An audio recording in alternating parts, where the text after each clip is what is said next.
Greetings, Inverhills, German 1101 students. I have to admit I am much more calm standing in front of you in real reality than in virtual reality, but I'm going to do my best. I wanted just to hit on a few points that we've talked about in class and do it in this form so that you can just click this on when you need a reminder about some things. And I want to preface this by saying, at this point, if you're feeling nervous at all, relax. We haven't covered all that much yet.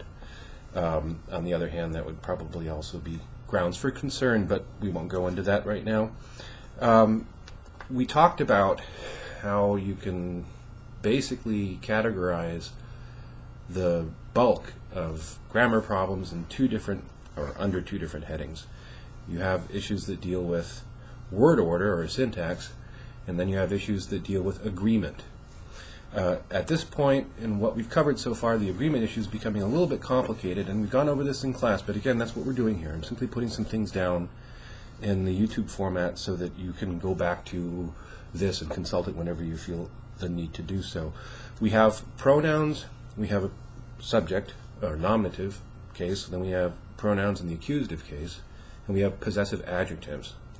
So what I've done is I've drawn up a little chart that you can reproduce on your own if you feel like just hitting the pause button. I'm going to try and show you that chart now with my lovely assistant. There we go. Is that right? Since I'm looking at the back of a board here, that's not very helpful. Okay, what you can see here is for each person you've got the nominative pronoun, the accusative pronoun, and the possessive adjective. We've talked about already how this gets to be a little bit confusing because you've got ear in two of these different columns. You've got ear in the subject position, the nominative case of the pronoun, then you've got ear in the possessive adjective position, and you've got it in three different places. So that's I think, probably most potentially confusing aspect of this, but I think it helps to clarify it if you just keep it and you listen to it. That's important, that you listen to it when you're drilling yourself, and ideally if you could tape yourself in a tape recorder. I know that some of you are probably not familiar with that antiquated mode of technology. If you Google it, you could find out, or perhaps use YouTube, the same medium here, and actually see people using one of these old prehistoric forms of technology. But it's important that you get your ear involved. That's my point here, all right? So if we were to go through this and just repeat after me, ich, mich, mein, du, dich, dein, and all the way down, and you were to listen to that, it's helpful. I think that helps to clarify. Okay, there is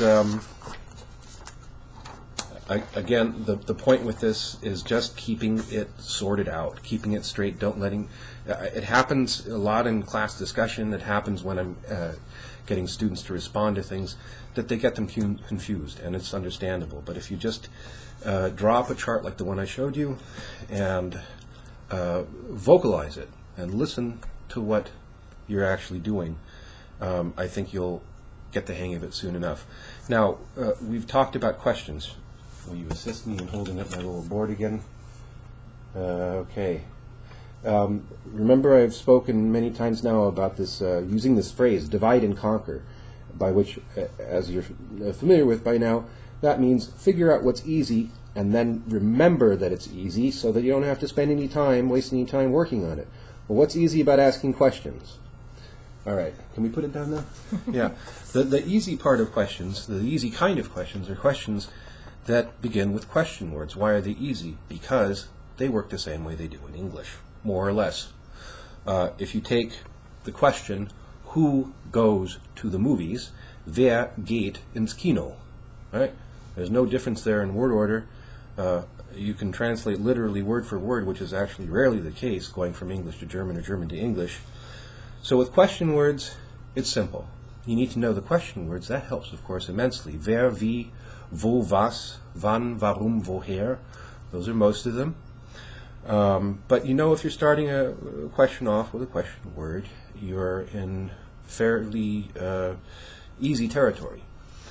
Where it's more difficult is when you're not using a question word, and what happens then? What happens then is you have to invert the order of subject and verb. You have to start with the verb, which we in our language don't like to do, or as I like to put it, the language doesn't like to do it. But German's okay with inverting word order and moving things around in a sentence because, as I've said many times, it's a tagged language. You all know by now what that means. So just keep in mind that the question that you make not using a question word is going to have to start with the verb. So let's take again the sentence that I used before. Wer geht ins Kino? Let's get rid of the question word and let's ask, are you going to the movies? Gehst du ins Kino? Right? So in English this would be go you to the movies, which of course we would never do. But that's our language. The German language has no problem with this whatsoever. So just focus on the no question word question. Are we out of time? Okay. Now